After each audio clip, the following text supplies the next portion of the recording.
कव्वे को पान खाना बहुत पसंद था। पहले तो उसकी पान खाने की आदत से किसी को कोई दिक्कत ना थी, परंतु अब वो पान खाकर जगह जगह थूकने लगा था, जिससे जंगल के सभी पेड़ और रास्ते गंदे होने लगे थे। एक दिन चिड़िया रानी अपनी खिचड़ी बना रही थी। मेरी खिचड़ी पककर तैयार होने ही वाली है। आज मैं अपने दोस्त तोते और कबूतर को भी बुलाऊंगी और हम सब मिलकर खिचड़ी खाएंगे। चिड़िया ऐसा सोच ही रही थी कि ऊपर से कौवा गुजरता है और वो पान खाते खाते नीचे थूक करता है, जो सीधा चिड़िया की खिचड़ी की हंडिया में गिरता है। कौवा को पता ही नहीं चलता और वो गुजर जाता है। अरे ये क्या, वो दुष्ट कौवा तो मेरी खिचड़ी में पान वाला थूक गिरा गया है। उसने मेरी सारी खिचड़ी खराब कर दी। कितनी मेहनत से मैंने ये खिचड़ी बनाई थी। चिड़िया रोने लग जाती है। फिर चिड़िया तोते और कबूतर के पास जाती है। तोते भैया, अब तो हमें उस दुष्ट कौवे को पान खाकर जगह जगह थूकने से रोकना होगा। आज फिर क्या कर दिया उस कौवे ने?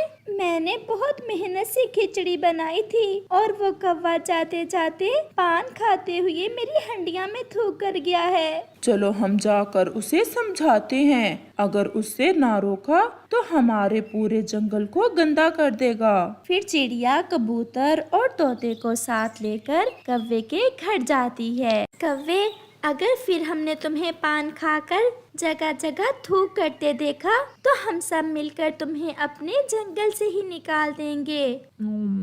मेरे पान खाने से तुम्हारा क्या नुकसान होता है? मैं पान अपनी जेब से खाता हूँ, तुम सब थोड़ी मुझे पान लेकर देते हो।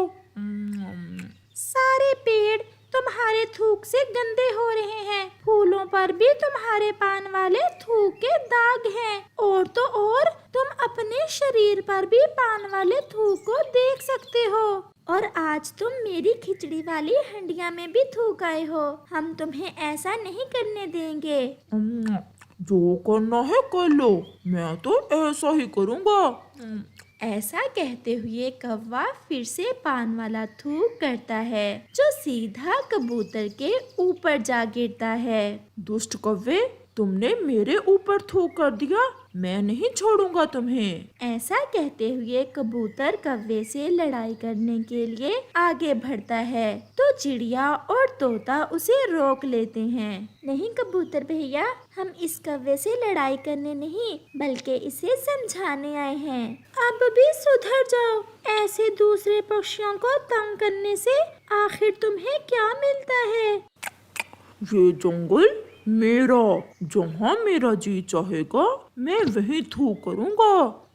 अगर कोई मुझे रोक सकता है तो रोक ले।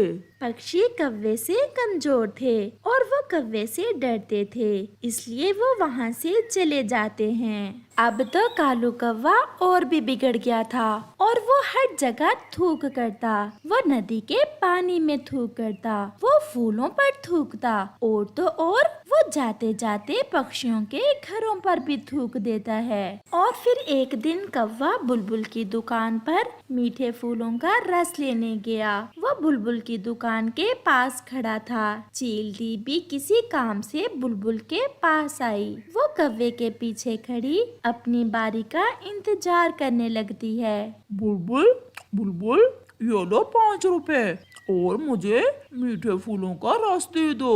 बार बार थूकना अब कौवे की आदत बन गई थी और वो देखे बिना पीछे थूक देता है, जो सीधा चील के मुंह पर जाकर गिरता है। अरे दुष्ट कौवे, तुम्हारी इतनी हिम्मत, तुम मेरे मुंह पर थूक करो, मैं अभी तुम्हें सबक सिखाती हूँ। ऐसा कहते हुए चील कौवे को पकड़ लेती है और उसे मारना शुरू कर देती है। शोर सुनकर बाकी पक्षी भी वहाँ आ जाते हैं। मुझे बचाओ, कोई मुझे बचाओ, मेरे बाप की तौबा। अब अगर मैंने पान खाकर ऐसे थूक किया, एक बार चील से मुझे कोई बचा ले। फिर चिड़िया चील की विनती करती है और उसे कौवे को मारने से रोकती है।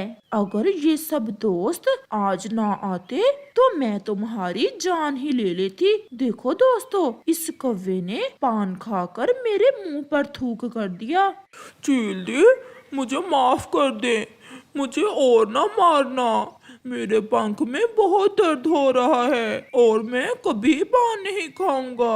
अगर कभी खाया भी तो ऐसे कभी थूक नहीं करूंगा। फिर कबूतर बोलता है, सब पक्षी कबूतर जैसे नहीं होते कौवे, कभी कभी चील भी मिल जाती है। अब पता चला तुम्हें? फिर कौवा सब पक्षियों से माफी मांगता है और फिर कभी पान ना खाने का वादा करता है। प्यारे दोस्तों, जगह जगह थूक करने से गंदगी फैलती है, जिससे कीटाणु फैलते हैं जो बहुत सी बीमारियों का कारण बनते हैं। इसलिए अपने माहौल को साफ रखें और ऐसा ना करें।